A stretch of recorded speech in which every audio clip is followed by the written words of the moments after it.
Good morning students. अब जैसा कि हमने फोटोसिंथेसिस के चैप्टर में अब तक लाइट रिएक्शन में क्या कंप्लीट किया है, नॉन साइक्लिक फोटोफॉस्फोराइलेशन, और अभी आगे हमें क्या कंटिन्यू करना था, साइक्लिक फोटोफॉस्फोराइलेशन।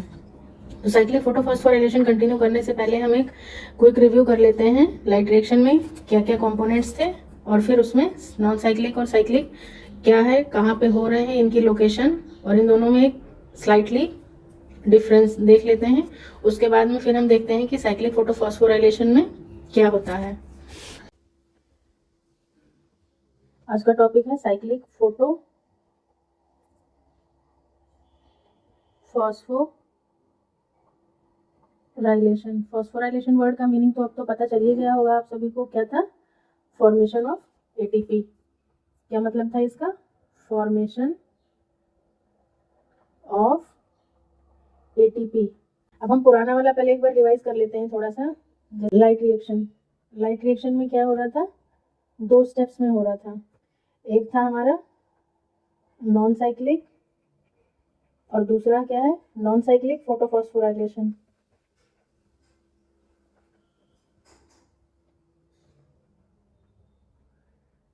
और दूसरा क्या है हमारा, साइक्लिक फोटोफॉस्फोराइलेशन।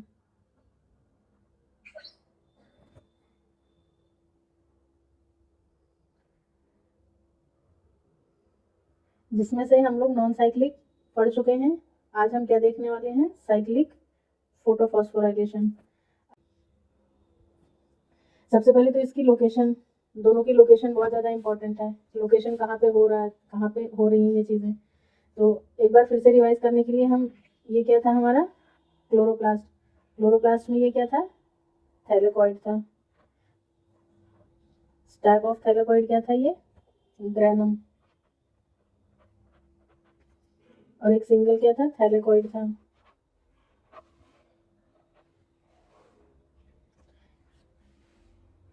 इसी तरीके से इस तरफ भी, और इनको कनेक्ट करने का काम कौन कर रहा था, स्ट्रोमल लैमेली। इनको जो कनेक्ट कर रहा था वो क्या था, इस लैमेली का नाम क्या है, स्ट्रोमल लैमेली।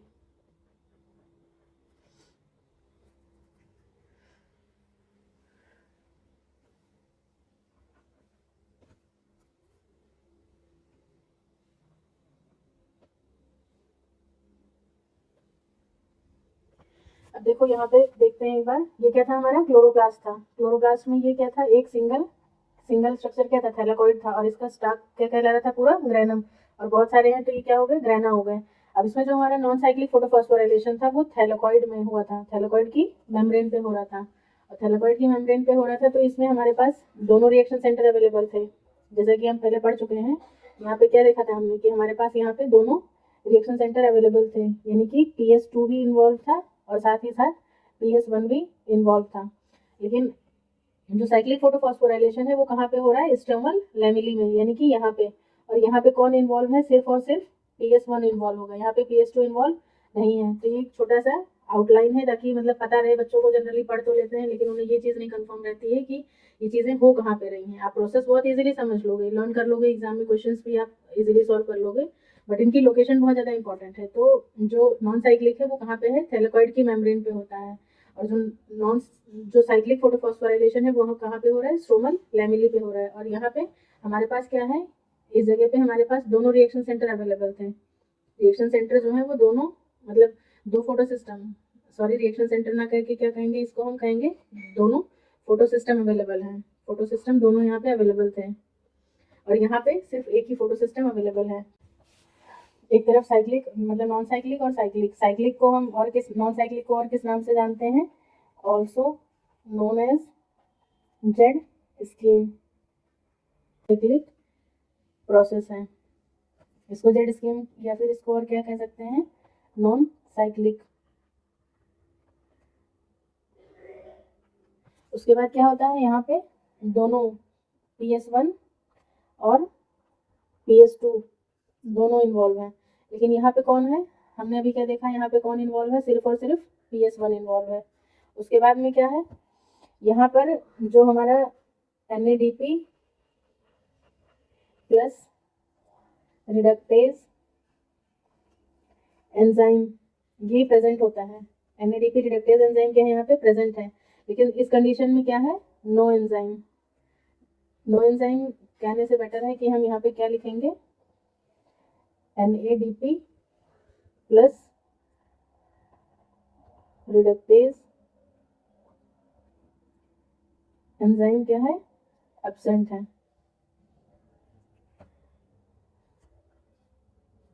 उसके बाद में जेड स्कीम नॉन साइक्लिक है, साइक्लिक हो गया। यहाँ पे ये चीज़ें हैं। लोकेशन, इनकी लोकेशन मुझे पहले ही मेंशन करना चाहिए था, लेकिन ये कहाँ पर हो रहा है, थैलेकॉइड में हो रहा है। और ये कहाँ पे हो रहा है, थैलेकॉइड पे हो रहा है। और ये कहाँ पे हो रहा है, स्ट्रोमल लैमिली में हो रहा है, स्ट्रोमल लैमिली पर हो रहा है। उसके बाद में यहाँ पे ये हमने देख लिया कि PS1 PS2 इन्वॉल्व है, PS1 है, NADP रिडक्टेज एंजाइम प्रेजेंट है, यहाँ पर एंजाइम एब्सेंट है। अब इसमें यहाँ पर देखिए कि फाइनली बनता क्या क्या है। तो यहाँ इस कंडीशन में क्या बनता है, एक ATP, ये सबसे ज़्यादा इंपॉर्टेंट है, एक ATP बनता है और एक NADPH बनता है। और यहाँ पर क्या बनता है, 2 ATP का फॉर्मेशन होता है। तो बस ये एक बहुत ही हल्का सा, मतलब बहुत ही स्लाइटली सा मैंने एक डिफरेंस लिया है यहाँ पर, थोड़ा सा बस क्लियर करने के लिए चीज़ों को। बाकी फिर अब हम आगे इसको इन डिटेल देखते हैं कि साइक्लिक फोटोफॉस्फोराइलेशन में होता कैसे है, ये प्रोसेस कैसे हो रहा है, और इसमें इसके क्या क्या स्टेप्स हैं, और ये चीज़ कहाँ पे हो रही है, साइक्लिक फोटोफॉस्फोराइलेशन यहाँ पे स्ट्रोमल लैमिली में। तो हम इसको देखते हैं।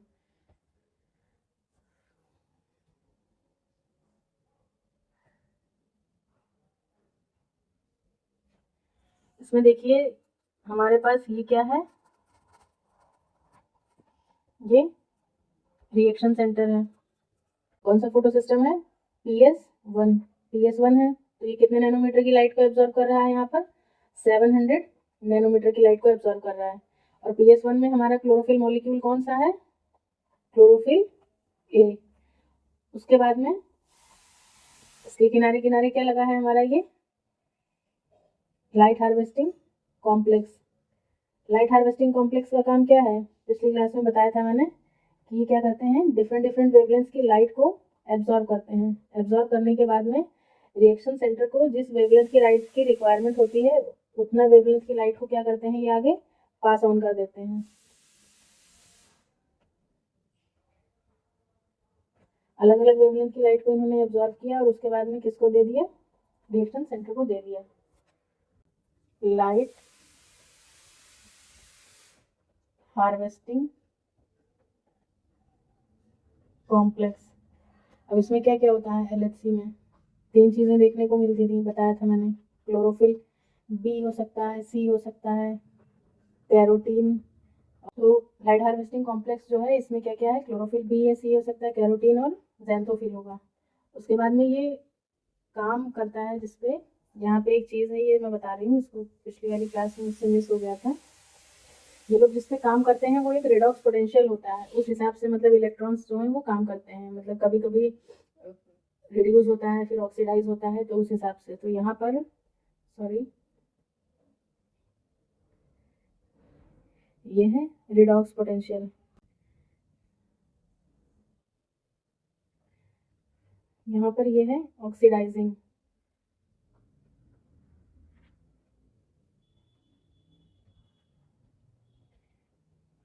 ये ऑक्सीडाइजिंग है और ये क्या है, रिड्यूसिंग है। रिडॉक्स में दोनों आ जाता है, रिड्यूस करना और ऑक्सीडाइज करना, तो ये चीज़ हो जाती है।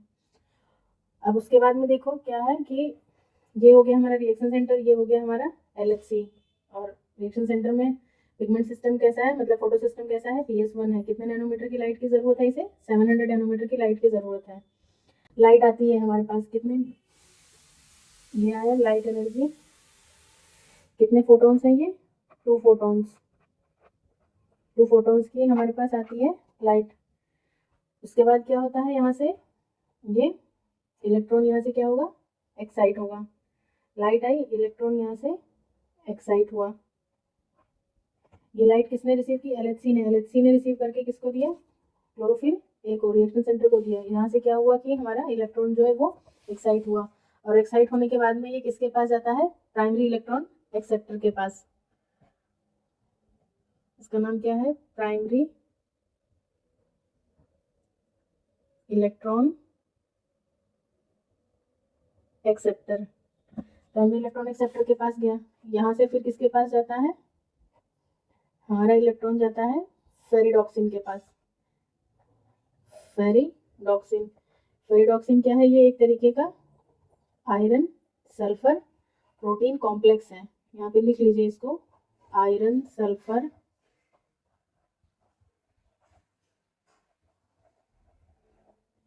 प्रोटीन कॉम्प्लेक्स है। इसका नाम लिख लीजिए यहाँ पर, ये क्या है, फेरिडॉक्सिन। इलेक्ट्रॉन इसके पास आया। अब क्या होता है, यहाँ से इलेक्ट्रॉन किसको दिया जाएगा, कितने इलेक्ट्रॉन्स थे, 2 फोटोन लाइट लिया है तो हमारे इलेक्ट्रॉन्स भी कितने हैं, 2 हैं, 2 इलेक्ट्रॉन्स हैं। अब ये किसको जाएंगे, प्लास्टोक्विनोन को जाते हैं। प्लास्टोक्विनोन को जाने से पहले यहाँ पे क्या होता है,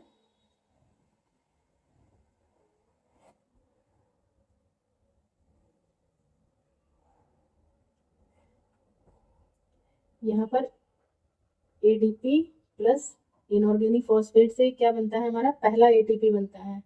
फर्स्ट एटीपी जो है वो यहीं पर बनता है। उसके बाद में ये क्या हो गया, फेरिडॉक्सिन, ये क्या था हमारा, ferredoxin iron sulphur protein complex. उसके बाद में पहला एटीपी यहाँ पे बना। उसके बाद में ये किसको जाता है, प्लास्टोक्विनोन, प्लास्टोक्विनोन को जाता है, प्लास्टोक्विनोन PQ। फिर वहां से इलेक्ट्रॉन किसको गया, ये क्या थे, 2 इलेक्ट्रॉन्स थे। फिर यहाँ से हमारे इलेक्ट्रॉन्स किसके पास आते हैं, साइटोक्रोम कॉम्प्लेक्स, साइटोक्रोम B6 को मिलता है।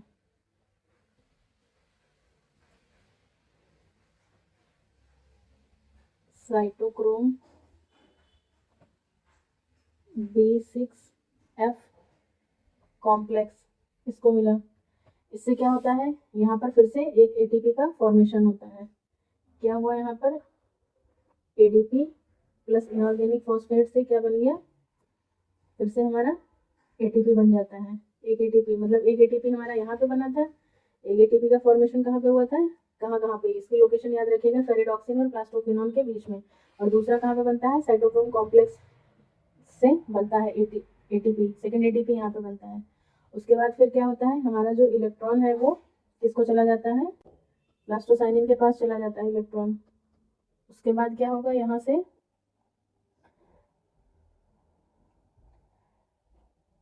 फिर से ये फाइनली किसको चला जाएगा,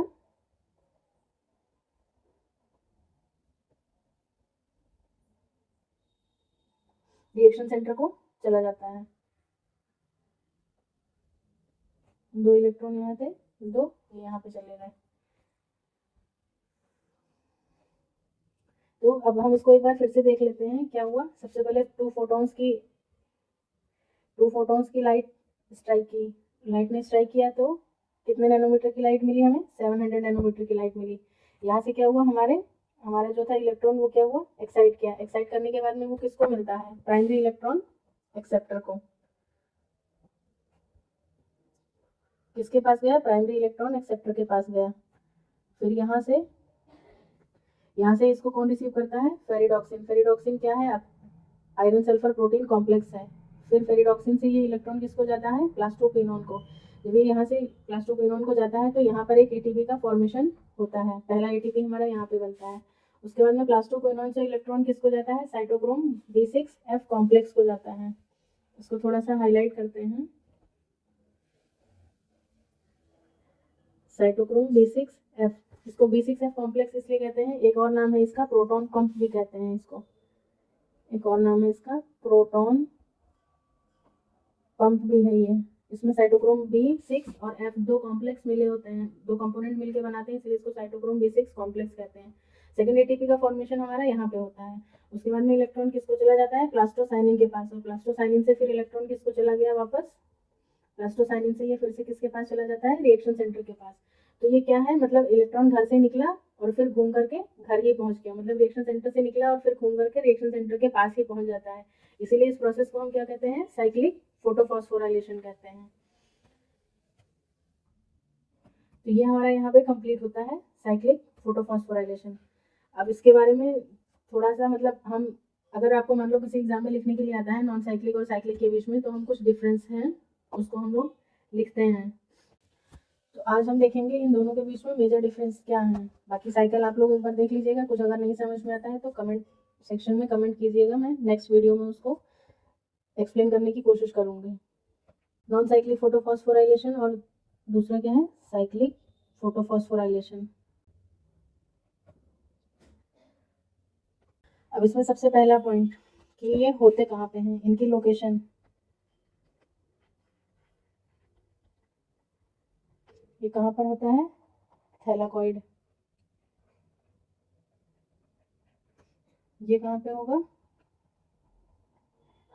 स्ट्रोमल लैमेली।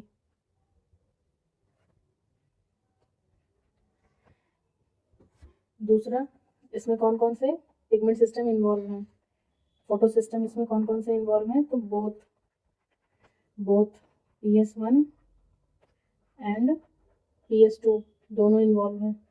और इसमें क्या था, ओनली PS1 इन्वॉल्व है इसमें।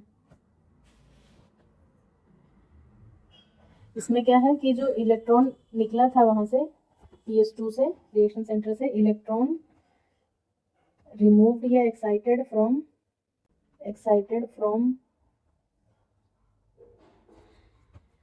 PS2। जो इलेक्ट्रॉन PS2 से निकला था वो वापस नहीं आता है, वो किस में रिड्यूस हो जाता है, NADPH में रिड्यूस हो जाता है, नेवर कम बैक, और वापस नहीं आता है, इसीलिए ये साइक्लिक नहीं कहलाता है। और यहाँ पे क्या होता है इस कंडीशन में, electron excited from reaction centre PS1 से जो निकला था इलेक्ट्रॉन, कम बैक अगेन, फिर से आ जाता है, यानी कि यहाँ पर क्या हो रहा है, रिसाइकल्ड हो गया यहाँ पे।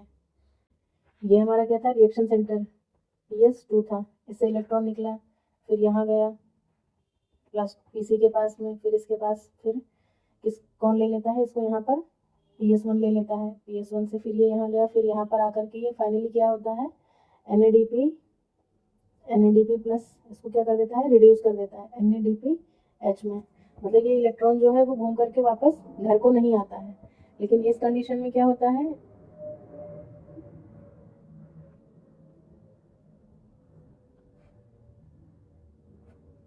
यहाँ पे क्या था, जैसे अभी हम देख के आए हैं पीछे, ये क्या था, PS1 था, PS1 से इलेक्ट्रॉन निकला और निकलने के बाद में फाइनली ये घूम करके फिर से इसको मिल जाता है।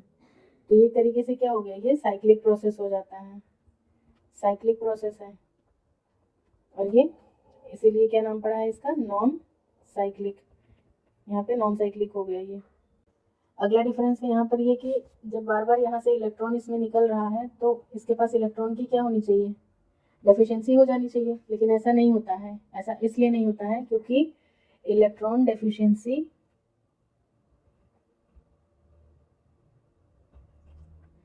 ऑफ PS2 की जो इलेक्ट्रॉन डेफिशिएंसी है इज फुलफिल्ड बाय, इसको कौन फुलफिल्ड करता है, फुलफिल्ड बाय, क्या हो रहा है यहाँ पर, photolysis of water.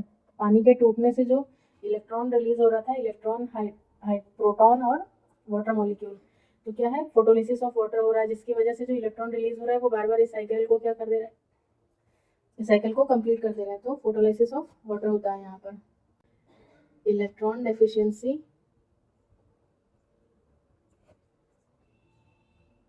Of PS1 की इलेक्ट्रॉन डेफिशिएंसी को कौन फुलफिल कर रहा है, PS1 is fulfilled by itself, क्योंकि वही इलेक्ट्रॉन वापस घूम के आ जाता है और उसका काम कंप्लीट हो जा रहा है। नेक्स्ट यहाँ पे लिख सकते हैं कि यहाँ पर क्या हो रहा है, जैसे बताया मैंने कि फोटोलिसिस ऑफ वाटर हो रहा है, यहाँ पर नो फोटोलिसिस ऑफ वाटर, यहाँ पर कोई फोटोलिसिस नहीं हो रही है।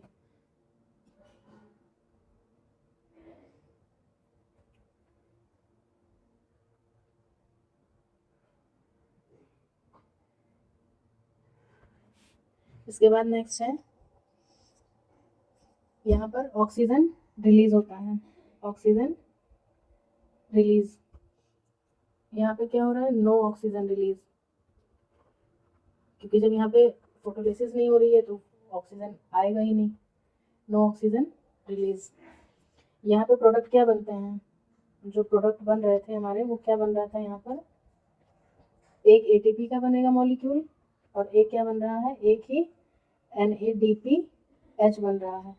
लेकिन यहाँ पे क्या बन रहा है, यहाँ पे जो प्रोडक्ट बन रहा है वो क्या बन रहा है, 2 ATP बन रहे हैं। ये बहुत ही ज़्यादा इम्पॉर्टेंट है। ये क्या है, occurs at shorter as well as longer wavelength, मतलब ये दोनों तरीके की वेवलेंथ पे काम करेगा।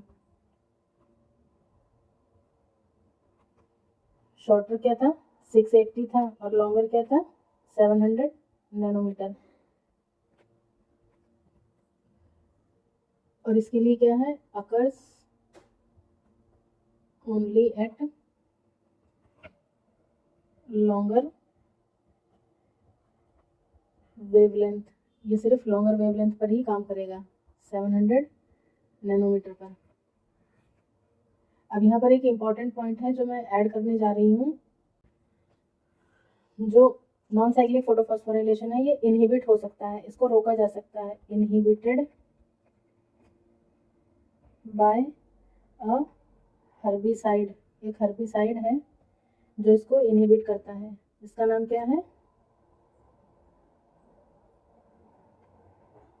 DCMU। इसका फुल फॉर्म है डाइक्लोरो मिथाइल यूरिया, DCMU का फुल फॉर्म है। लेकिन ये क्या हो रहा है, not inhibited by, not inhibited by DCMU। ये DCMU इसको नहीं इनहिबिट कर सकता है इस प्रोसेस को, और इसको कर देता है। क्यों नहीं होता है, एक छोटे से पॉइंट में क्लियर हो जाएगा अभी। DCMU क्या है, एक तरीके का हर्बिसाइड है। हर्बिसाइड मतलब जो हर्ब्स को मारता है, विच kills the weed by inhibiting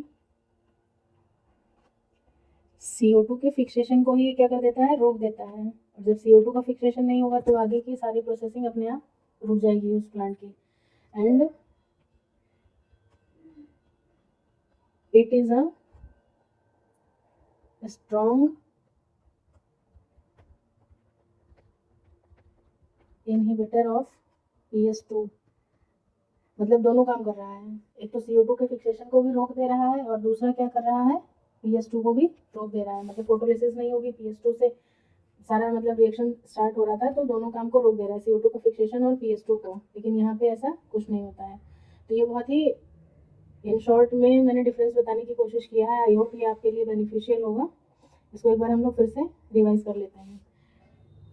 difference between non cyclic और साइक्लिक, ये नॉन साइक्लिक है और ये साइक्लिक है। नॉन साइक्लिक में देखो लोकेशन ये कहाँ पे हो रहा है, थैलेकॉइड में हो रहा है, और ये थैलेकॉइड में हुआ, ये कहाँ पर, स्ट्रोमल लैमेली में हुआ। यहाँ पर दोनों फोटो सिस्टम्स इन्वॉल्व है, PS1 भी PS2 भी पे। लेकिन यहाँ पे क्या हो रहा है, सिर्फ PS1 इन्वॉल्व है। इलेक्ट्रॉन रिमूव या जो एक्साइट हुआ था PS1 से रिएक्शन सेंटर से, वो कभी इसमें वापस नहीं आता, इसीलिए इसका नाम नॉन साइक्लिक है। लेकिन यहाँ पर क्या होता है कि जो इलेक्ट्रॉन PS1 या रिएक्शन सेंटर से जो निकला था वो वापस आ जाता है, यानी कि रिसाइकल्ड प्रोसेस है ये। ऐसे मैंने बताया था, PS2 से निकला, उसके बाद में ये गया यहाँ पे, फिर यहाँ पे प्लास्टोसाइनिन से PS1 के पास जाता है, और फिर वहाँ से ये फाइनली NADPH में कन्वर्ट हो जाता है। इसमें यहाँ पर ATP बन रहा था, यहाँ पर ADP से क्या बन रहा था, ADP प्लस इनऑर्गेनिक फॉस्फेट से एक ATP बना था। तो मतलब ATP और NADPH यहाँ पर ये दोनों चीज़ें बन रही थी। लेकिन यहाँ पर क्या होता है, कुछ नहीं, एक यहाँ पर मतलब 2 प्रोसेस में क्या बन जाता है, ATP बन जाता है। ये साइक्लिक प्रोसेस है, ये नॉन साइक्लिक हो गया। यहाँ पर क्या है, electron deficiency of PS2 is fulfilled by photolysis of water. जब बार बार यहाँ से, जब बार बार इस जगह से क्या हो रहा था, इलेक्ट्रॉन हमारा एक्साइट हो रहा था, तो क्या था, यहाँ पे इलेक्ट्रॉन डेफिशिएंसी हो जाती है। इसलिए यहाँ पे क्या होता है, उस इलेक्ट्रॉन की डेफिशिएंसी को कौन कंप्लीट करता है, फोटोलिसिस ऑफ वाटर प्रोसेस। और यहाँ पर कोई फोटोलिसिस नहीं होता है, ये खुद ही रिसाइकल होकर के यहाँ पे आ जाता है। तो photolysis of water non cyclic में होगा और साइक्लिक में नो फोटोलिसिस ऑफ वाटर होगा। यहाँ पर ऑक्सीजन भी रिलीज होगा, यहाँ पर कोई ऑक्सीजन नहीं रिलीज होगा। उसके बाद में क्या है, इसका जो प्रोडक्ट है वो क्या है, यहाँ पर एक ATP और एक NADPH बनता है। लेकिन यहाँ पर क्या है, 2 ATP का फॉर्मेशन होता है। ये चीज़ बहुत ज़्यादा इंपॉर्टेंट है, इसको याद रखिएगा। एक ATP बन रहा है और एक NADPH, और यहाँ पर 2 ATP का फॉर्मेशन हो रहा है। Occurs at shorter as well as longer wavelength, मतलब दोनों तरीके की लाइट पे ये काम कर जा रहा है, क्योंकि दो फोटो सिस्टम है यहाँ पर। लेकिन यहाँ पर सिर्फ लॉन्गर वेवलेंथ ही चाहिए, 700 वाली। इसको एक हर्बिसाइड है जो इनहिबिट करता है, उसका नाम है DCMU। DCMU का फुल फॉर्म है डाइक्लोरोमिथाइल यूरिया। और ये DCMU से इनहिबिट नहीं होता है। क्यों? क्योंकि DCMU का काम ही क्या है, एक तो वो CO2 के फिक्सेशन को रोक देता है। सबसे पहला काम क्या कर रहा है, वो CO2 के फिक्सेशन को ही रोक दे रहा है। तो CO2 फिक्स नहीं होगा तो फोटोसिंथेसिस नहीं होगी, तो चीज़ें आगे कंटिन्यू नहीं हो पाएंगी, प्लांट अपने आप ऐसे ही मर जाएगा। दूसरा काम क्या कर रहा है, ये PS2 को भी इनहिबिट कर दे रहा है। तो ये कुछ मेजर डिफरेंसेस थे जो मैंने यहाँ पर बताने की कोशिश की है। इसको यहीं तक कंटिन्यू करते हैं, उसके बाद नेक्स्ट क्लास में मिलते हैं, केमी ऑस्मोटिक हाइपोथेसिस।